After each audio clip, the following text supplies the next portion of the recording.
What are you idiots doing?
It is an EDC update with probably a lot of other stuff. I know I'm not making the videos, I'm not making the volume of videos that I used to make.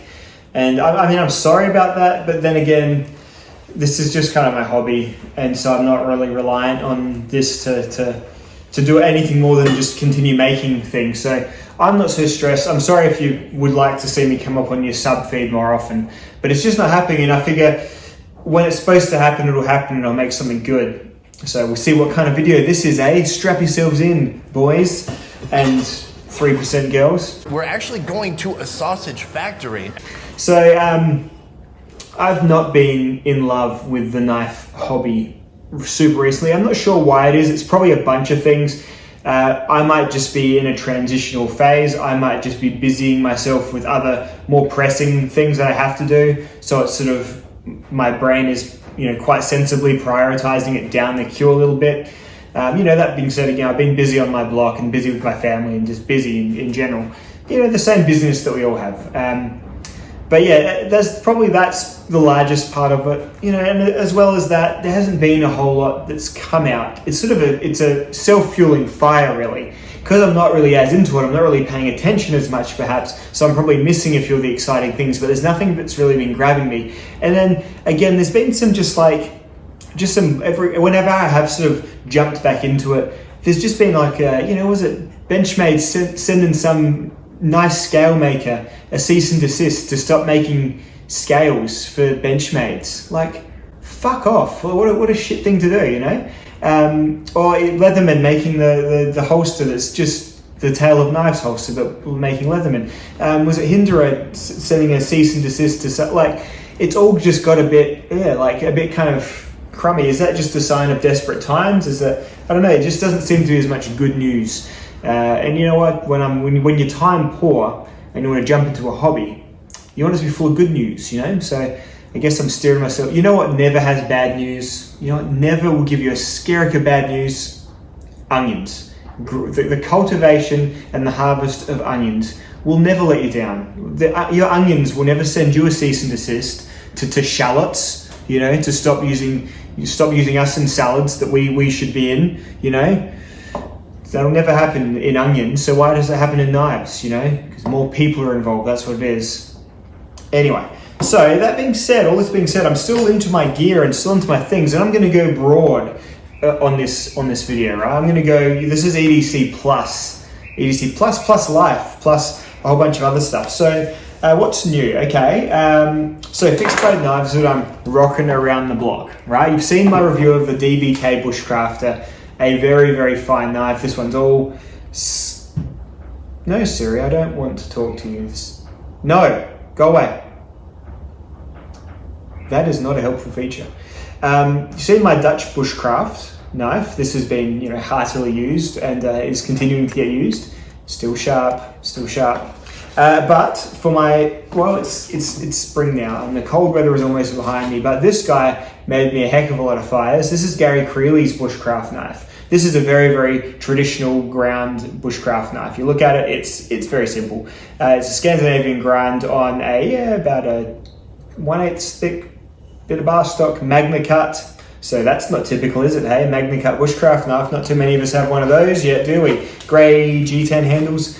So those two have been my fixties, my fixed blades around the place. Generally carry a fixed blade or a robust folder, but generally there's a fixed blade if I'm out all day. Folder if I'm just around the house, could be doing anything, ready for anything kind of thing. So those are the fixed blades. Folders, well, generally speaking, I'm carrying the Spyderco Stretch 2. So the Stretch 2 it's my favorite Spyderco. It is at this point, because I'm getting more and more pragmatic and less show and shine. And by gum, if these aren't practical knives, the Stretches, it's a good, bigger size, FRN, lock bag, just reliable, rugged, sturdy blade, but still great slicer, good cutter, just a general all-purpose. This is in K390, probably my favorite steel for reasons. Can't really describe, but can you be sentimental for a steel? I might be. But my review knife at the moment is the We Knife Co. Baby Banter. No, the Civivi, the same, isn't it really? Same. The Baby Banter by Ben, and this one is the Red G10, and it's of course in Nitro V steel, which was a very cool choice from Ben. So little liner locker knife. I've been using this in more situations than you should use a knife this small, but certainly getting work out, and I will bring you a review on that. My light is still this Olight that I did a typically well-received flashlight review on recently. This is a laser pointer / light, and it's got 3 good settings of light plus a turbo. So moonlight, and then 1, 2, 3, and then I think there's a turbo if I double click it. Oh, yeah. It's good anyway, it's fine. It slips into the pocket really nicely. And because it's square, it can sort of just get stood on its side, on its tail. Why are flashlights round? There must be a reason. Probably because of ease of design and lathing, I suppose, is mainly why they're round, but square makes a lot more sense. Squares and rectangles. So I'm just trying something different with my wallet. I love my Bellroy wallet, but I found this tactical card holder. Yeah, a purse. Shut up and let the woman talk. And you know what? I'm giving it a shot. It's from Alpaca, and I was a bit underwhelmed with how it came. It's just a plastic bag it's the most Chinese-made thing with really all the money goes into glossy Instagram advertising. But I saw it and I thought it was red, and I think I'm probably not going to continue with this as a wallet. It's awkward. It's not as easy as just going flip. So I'm not going to persist as a wallet, but I think it's a cool maybe a little Band-Aid pouch or first aid kind of kit, kind of pouch type thing. Probably a bit too expensive, but now I've got it. But you know what the best wallet hack is? The best thing you can do with a wallet is when you're at a department store and there's all these annoying perfume ladies, you take one of the little perfume samplers and you pop it in your wallet. And every time you get your card to the shop, and make it not the perfume that you wear. If you wear a cologne or a perfume, what am I supposed to wear as a guy? Cologne. Whenever I wear a not perfume, I get a different one and put it in my wallet. So it's kind of like a little smelly surprise whenever you open up your wallet. And a good smelly surprise, Life's full of smelly surprises that are not welcome, but it's nice to have a welcome one every so often. So little wallet hack there for you for free, hey? Worth paying attention to this channel, isn't it? What else am I rolling with? Okay, my watch is the Victorinox Field Force, aka the Victorinox that I could get that had the least amount of shit on it, on the face of it. I don't need chronographs and triangle graphs and, gravity meters and all that sort of stuff. All I need is very simple, just the time and maybe the date, but really just the time with a second hand, is what I like. Simple, I want numbers as well. Slight sensory processing disorder. I think if it's all in Roman numerals or even more abstract, I just can't do it right away. There's like a momentary delay, which makes me seem minutely, I'm not going to say that word, I got called out for using the R word last time. Simple, yeah. So there's that. It's my watch. Hats. So when I go when I go out in public, like out for a walk or something, you just want to look normal, I wear it's my best made Ventile cap. So do you remember Best Made Company? Yeah, I wouldn't blame you if you didn't, but they sourced some cool shit. They really did. They found stuff that me in Australia would never be able to just find at my local like little retail network. So you could go on Best Made, you get something that was generally pretty good. This is a Japanese made, it's made of Ventile cotton, which is a very strong, very light, very sort of sweat wicking type of cotton, and it's as such makes for a really good hat. And it's a pretty arbitrary looking baseball cap, so whatever. But when I want sun protection and I'm on my block, I bust out the Akubra Pastoralist. That's damn right I do. I'm gonna set off my low battery reminder. That's annoying. Yeah, I roll the Pastoralist. And you know what, when I'm amongst friends, I'll roll it. I don't know, I like the hat, it's comfortable. I think its roundness fits my head the best. The oval-shaped Akubras, which I have a couple, they're not as comfortable as this. And this stays on quite well. You can't throw this off. Even with the most vigorous of intercourse that you'll be having wearing this hat, it will not come off your head. So just the Pastoralist is something that I've been, I bought it as kind of a joke, but I enjoy it a whole lot. So there you go. So that's that. What else? My key. Oh, someone asked what my boots were. Look, this isn't probably going to mean much to anyone, but these are Black Rhino brand boots. They're not Red Wings. They're not nothing super cool, but they're a brand. I think they're made in Portugal. We just were at like an outlet store, and there was a shop full of boots like this, and I got this and a pair of shoes, and that's that. So they're good. They're good. Now, I've been a sucker for Yeti gear lately. I bought a couple of Yeti drink bottles and lunch boxes and things. So I know it's all just the vacuum sealed, double walled flavor of the month, whatever is going. I like my clean canteens, but the Yetis, this stuff is nice. And so I've got a few of these. The lunchbox, I've been rolling it to work every day. I'm still clean eating, clean living, like doing pretty well. So packing your lunch, bringing it to work saves me from getting, bakery stuff, all that sort of thing. And just having a nice lunchbox kind of is a way of wanting to keep doing that as well. So I've noticed I've been doing it better since I've got my Yeti lunchbox. And even carrying water around, you're less likely to go and pick up a bottle of Coke or something like that. So yeah, things wise, am I almost there? Oh yeah, and basically I recommend this so often, but I couldn't recommend it. I should recommend it even more because it's great. The Worksharp Field Sharpener is how I've been doing all of my sharpening for all this stuff. Even my torch, I keep it sharp on my knife. Not really, but all my knives I keep sharp on my little Worksharp Field Sharpener lately. I've got my TS Prof sitting here. I just haven't had the time to use it. I haven't had the inclination. I've got some knives to do as well. Poor old Gabe has sent me his Maxinet and Magna Cut mules. I've got to test them.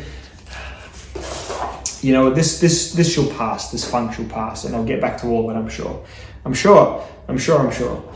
All right, so this part of the video is off the beaten path a little bit. We're going to talk about music and books, and then we're probably just going to wheel off into like some just general personal stuff. So no judgment if you've gone from this point onwards. But, I just feel like talking. I obviously feel the need to express myself, even if I'm a bit cold on knives, so this is that.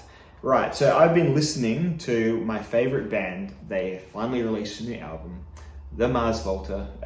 They have had a 10-year absence. That's the entire life of this channel since they had a record last. So it was a kind of a big deal that they've released one, and it needed to be a dedicated listen for me because I had it on the first few days just in the background, in my headphones while I'm out working in the yard and whatnot. And to be honest, it didn't really grab me, and I was like, oh, this is like a much more composed little segmented off. It's got the most songs on a Mars Volta album ever, I think, in terms of actual numbers of songs, because they're all shorter and they're all more digestible, I suppose. Which, well, if you look back at the Mars Volta, they've 70-minute albums sometimes made of 5 songs. Like it's not them, it's not the usual. So it's I guess more of a poppy type album or a conventional type album. I would say the song to start on is the song Vigil. Is probably a very, very good song that sort of shows what the whole album's more likely, going to be like for you. So Vigil is a good place to start, but after giving it a proper listen, I really did get a like for it. And I think if I'm going to do the Mars Volta tier list, which I'll perhaps just quickly flash on the screen, no one's Mars Volta tier list is probably going to be the same. Mine's probably fairly different. I don't have the love for Francis the Mute that most Mars Volta people do.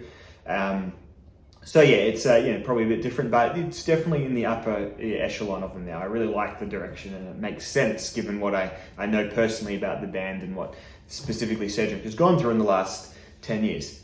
My Cedric, the channels, he was named after, my old dog was named after Cedric from the Mars Volta. So that's the band that I like a lot.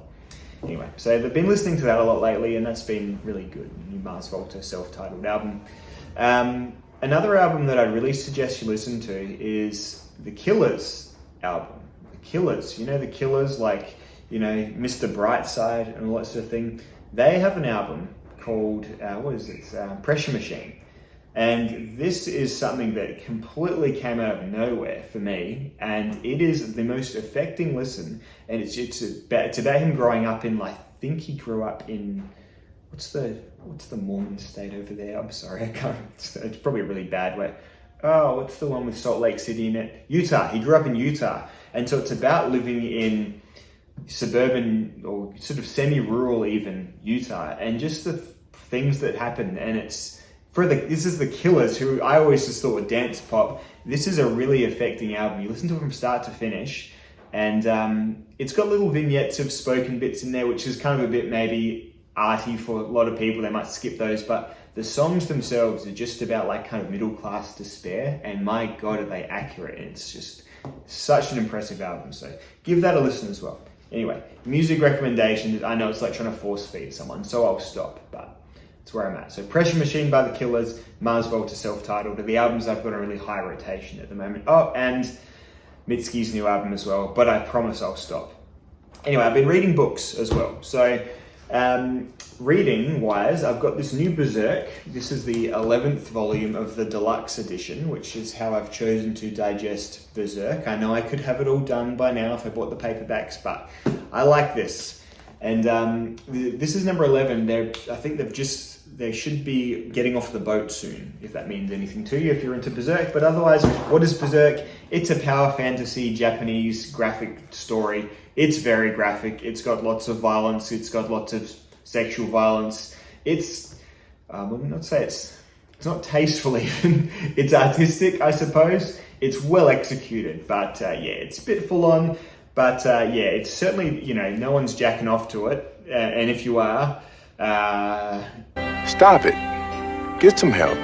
Yeah. It's a bit of a page turner for me, and I like it. You have to be in the right mindset for it, though. And it's probably, if you're easily disturbed, it's probably not for you. But if you aren't, then I always like hearing when people say, "Oh, if you're easily disturbed, this is not for you." That always makes me want it. So there you go. Love Berserk. So I'm looking forward to reading that. But I've been reading other books, and this is, I suppose, where the video is veering off the rails into life stuff. So I am in a point of life, I think, where I'm very receptive to. I need a bit of help with mortality is rearing its ugly head, perhaps for the first or second time in my life. Usually get through life just not thinking about it. Everyone just bops along. Something about turning mid-30s, I think your body stops doing you as many favors. You can't just treat yourself like a bin without feeling it. Stuff like that makes you realize, oh, I'm going to die one day. And then you start thinking, well, no one actually knows what that's like. People have their beliefs and their faiths and their ethoses and things, but no one really knows. People believe and people hope, obviously, but no one knows. And so I've just been having a bit of a problem with that lately, just thinking about it too much. So I've been looking for thought that will help that. But I'm also just wanting to not get onto some squicky, malicious or malignant self-help guru new age thing where I want to be able to get through this without ending up tithing any of my wage to some fucking con man is basically what I want to get, how I want to get through this. So what have I done? I've turned to people who can't fleece me for anything because they've all been dead for 2,000 years. And that's the Greeks. Old philosophical thought leaders. And so I thought, well, if this stuff's still in print and it's 2,000 years later, then there's got to be something to it. So I've been reading about, this is about the Stoics. I haven't adopted Stoicism as my life type I don't think you can. I don't think you can, so many guys proclaim that I am this mindset now. I'm not doing that at all, but this stuff has helped me a little bit. Stoicism, the concept of it, it's sort of just about living a modest and sustainable life in all different ways. Out of all of the Stoics, or all of these kind of circles of people, I think Epicurus matches me most. Epicureanism is really about just avoiding pain in life and just enjoying modest and sustainable pleasures. That's the purpose of an Epicurean life. And it's nice to sort of have something that I've been basically doing subconsciously, and then you read about it in a 2,000-year-old text and you just think, I do that. yeah, there's a certain reward to that. So reading about the Stoics, reading Epicurus's works specifically has helped, and it sort of helps you put things in perspective. Like it sounds so basic, but it's just that whole thing of take part in pleasure, but don't do it to the point where it's going to mess you up later on. And a really simple example is enjoy food, but don't enjoy food until you're fat and shit. Enjoy beer and wine and sex and everything, but don't enjoy them until you're an alcoholic and having affairs and blowing up your life. Like it's such basic stuff, but I think reading it as words, it helps kind of line things up again for you. At least it has for me. So I don't know. I always just think if you're a bit lost or you're feeling a bit, I guess just understand that it's a superhuman experience, and it's, people have been for thousands of years weighing it up. But just be very wary of anyone who says they have all the answers, because that's just what I'm really trying to avoid. You can see how in a vacuum, these like culty type people, there's so many people out there, opportunists, who are just waiting for people in receptive states to come looking for them. And then before you know it, you're living in some compound, or you're tithing your wage to something. And it's just, I want to avoid that while still feel a bit better about things. And doing this has been really, really good, because, as I said, they're all dead. They can't get me in any other way than with their words. And they're just words, it's directly from them to me, perhaps by way of a translator, So that's cool. I've been enjoying this little literary bent I've been on. So, Epicurus I've been reading. I'm not doing all the super hipster. I'm not reading Nietzsche. I'm not reading Marx and all that sort of stuff. I'm just after more basic practical stuff. So anyway, not to criticize too much, but isn't it such a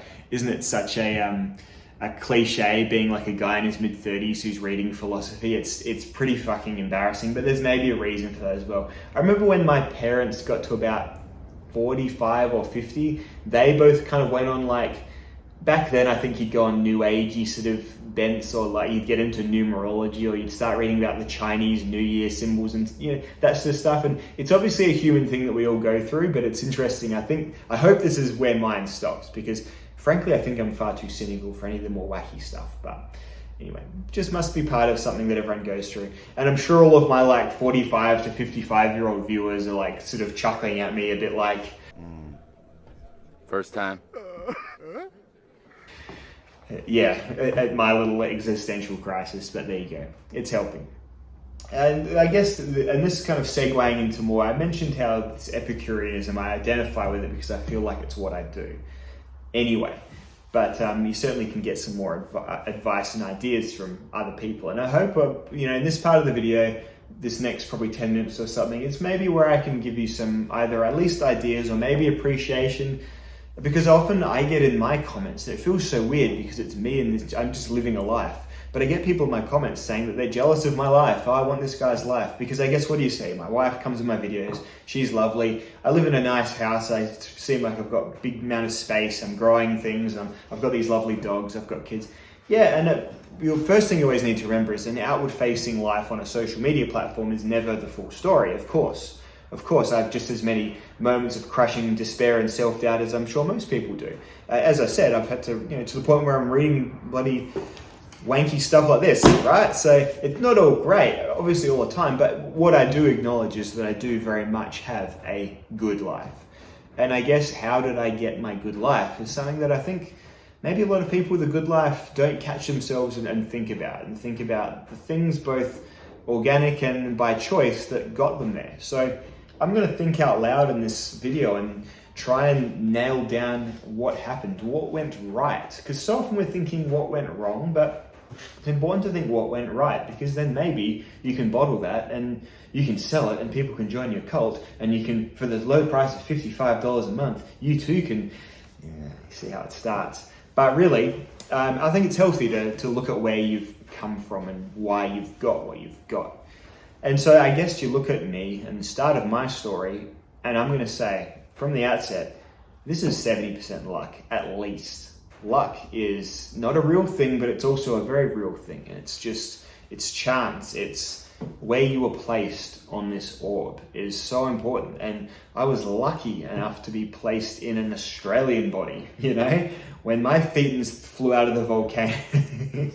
And no, when I woke up, I was lucky to wake up in an Australian man's body. And, that's +5 to a lot of attributes. It's a fair few stat modifiers to start in Australia, it really is. So Australia is a pretty generous country that's been very stable. We pay less for things, like a lot of life things. I think we pay more for voluntary things, but for life things, the essentials, we pay less. Like most health stuff, you don't pay for at all, or very little amounts compared to others. We've got a pretty generous system of supports that I guess seems to be working for us. So it's a good place to start. It's a place where you probably can have a lot more opportunities than other places. So there's that. There's a reason that lots of people move here, I suppose. So we've got that going for us, or for me, from the outset. And then compounding that good luck, I was raised by people who showed me how to live. And this seems like such but a lot of people don't have people that showed them how to live and how to just not blow up your life, how to not have a disastrous, drama-fueled life. And I just had working parents who just, who just put the basics of you need to go and do things to feed yourself. And that sounds like such a rote, almost patronizing lesson, but one thing it really needs to be understood is that some people are born in such chaos and such, just not even depravity, but sometimes depravity, but just like a lack of, or for lack of a better word, to stupid people, or to people who probably themselves had a part of that cycle. And just to be born outside of that cycle of dysfunction is another lucky thing. And further that, my parents didn't stay together, but we were lucky enough that they didn't do what I would say most divorced parents do, and introduce their children at a young age to malice, to being malicious. My parents, regardless of who hurt who or how the divorce happened, I don't even know. Because you know what? My parents were good enough, and I was lucky enough to have good enough parents that they didn't fucking share it with us. They didn't share whether the actual events or their follow-up anger and despair. They didn't share that with their children. They didn't involve us in that adult part of their life. So lucky to have not been malformed by that aspect, which often malforms, emotionally stunts children. Parents just demonstrate how to be a fuckwit without even realizing it to their children, who then grow up with either a tolerance for fuckwittery or an emulation of themselves, then growing into other fuckwits. And whilst I may be a fuckwit in some ways, I'm sure I am, I'm just so glad and so lucky to have not been a fuckwit in that aspect. And therefore that led me into being able to have a good and sustainable relationship, which was also, of course, based on luck. Because me and Teresa, we settled down very early. And do you know how unlucky, or no, do you know how, what was the word? No, do you know how lucky it is, I suppose, and how, remote the chances are that the person you get together with before you're 20 is going to be the source of a sustainable relationship. That's just luck. It's so much luck. It's a bit of work, but it's just luck that our lives stayed on parallel paths. And I use this term parallel path a fair bit with relationships, because you're never one, you're never intertwined. Two people, you're always a separate person. And I always think that people need to be functional individual persons, people first. And your best hope is that you can march side by side with someone, but not, all over each other through life. Because being completely entangled, that's just where you start getting those people who mistake passion for drama and have big dramatic relationships. And it's not that. It's being two competent people with the similar goals growing next to each other. And growing next to each other is something that is very unlikely to happen when you meet while your brains are still forming. But through sheer chance, and I guess a bit of work, I suppose, we managed to continue on the same path. And it's been 15, 16, 17 years now, and it's showing no signs of really having any issues. So a lot of luck there. But again, from my upbringing and hers as well. So luck and a bit of effort is just what, my advice would never be marry the person you're going out with when you're 18. Even though it did work for me, because I know the chances are very slim, and I know that we're very lucky that it's worked out. So I think a lot of this is just going to be me looking back and admiring my luck. But then I guess some choices that you make are, grabbing that luck ball that you're given and making a run with it, as well. So marriages, they say marriage is work. Mine truly doesn't feel like work. It's just, we are two, I think, competent people who are secure in ourselves, so we don't feel like it sort of keeps us tidally locked without any of us bouncing off into, because of insecurity or anxiety or excessive ambition or surprise personality changes, things like that. There's a lot of luck involved. It's also this usual things about, picking up and putting down arguments and disagreements when they don't actually matter, having perspective, those sorts of things that I think we both do without thinking about it. But yeah, a lot of luck there as well. So, geez, not much advice you can really follow yet, is there? I'm even trying to give you advice, I don't know. But not much you can follow so far. But I guess it's the choices we've made. Now we've been basically, gifted with this lucky life. So what are the choices that I made to have a good life even still? So, yep, I got married young. That was a choice, probably the riskiest choice I've ever made, is getting married young. But it's worked out. Employment, housing, money are the things you're mainly going to choose. I chose employment that is sustainable and that you can do basically everywhere. You can do it for the government, or it has a skill set that you can then apply in lots of other areas. Trees' employment is the same type, not the same exact type, but it's the same sort of thing. It's a job that you can do most places, anywhere. And so, I never go into my work because it's just not, just don't want those two circles to intersect really, work and YouTube. But it's work that we can just do, and it's work that I'm not particularly, it isn't my dream job. Like my dream job would probably have been be a dog trainer or something like that, one of those sort of really, dream, things with an animal in it, or, marine biologist, that sort of thing. But then what you need to do when you're thinking about what work you're going to do is realize that, well, if you go your dream job, often that means that you need to pour your whole life into that. Whereas my job now, it's a reliable 8 hours a day. I don't love it. I don't hate it. It's just, I guess I love it in a way because it allows my other 16 hours a day to be here with these people in this place. And so it's that. Whereas I could have been more ambitious, and I still could be ambitious in my job, but it would require altering the balance of everything else. So that's sort of where we're at. So, you know what? Never turn your nose up at someone who goes and becomes a sanitation worker or a teacher or things that are just universal jobs, because you know what? They may never have to move to some far-flung city to get their dream position at their dream company. They'll just have a more, Epicurean life, So that's what employment, lucky enough to have both had the same mindset about that. And then moving on to like our house, our money and that sort of thing. Well, I don't have a great deal of money stress. We're not super wealthy people. I've actually stopped buying knives because I can't quite afford to buy lots of knives at the moment, but I'm happy with that. Like, I'm not unhappy about that predicament at all.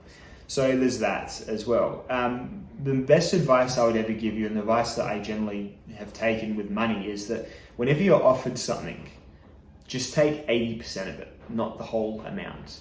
Because money is like every other sort of, back to kind of mindsets and people trying to sell you things of other types, there are a lot of people out there that want all of your money and tomorrow's money and the days after that's money as well, right? So just saying thank you, but and stepping back and meeting what there was offered to like 80% is always the best philosophy. My house is small, it's in the country. Lucky enough, I could live in the country because of my aforementioned work choices, but lucky enough, my house, it's where I want it to be. But it could have been a lot bigger, and it could have been a brand new house. And of course, when you go to the bank, when you both work full time, the bank will offer you a lot of money. But what they're actually offering you is a lifetime of mortgage stress, like a lifetime of you need to make exactly this amount of money or more for the rest of your life, or else there's going to be problems, bro. And that's not an offer you really want to ever take up. I guarantee you, having one less room in your house, or maybe not that walk-in butler pantry, or maybe not that, triple garage, that will be less stressful than looking at when the interest rates go up and thinking, oh fuck, that's more money than I can really afford to pay to live where I'm living. That's going to be a much higher source of stress than, oh, I wish my house was a bit different. So that's kind of the philosophy I've always had with these sorts of things. And that extends to like my car. I drive a dorky dad's Honda. Like it's not a cool car at all, but it does everything I need it to do. My wants with cars, I'd love to get the Toyota Hilux or like a 70 series Land Cruiser Ute. I look at those and I'm like, I'd have that. But my needs are not that. That's my wants, but my needs are not that. And $70,000, $60,000, even like $100,000 for a really tricked out Land Cruiser, that will never provide as much joy as the stress of having to pay for that would inflict on me. Back to the Epicureanism, sustainable pleasures, right? I'm not going to go and buy a car now that when it's rusty and not as nice anymore is still costing me a huge sum per week. Like that's just not my mindset, and that's not my lifestyle. So that's why I can do this channel. It's why I can have these nice dogs that weren't cheap, but they're a boundless source of love for me. They're not a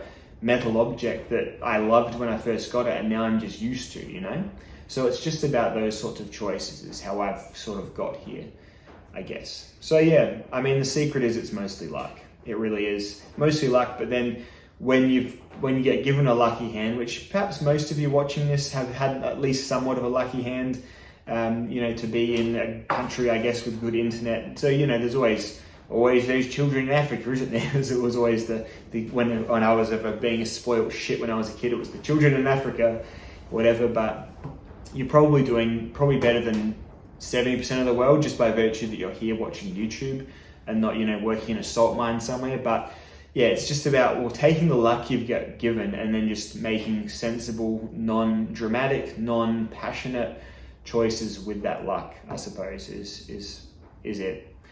So that's sort of me. I think that's all the life I'm really needing to talk about at the moment. I feel like a catharsis of getting it out there. So obviously just missed making a video.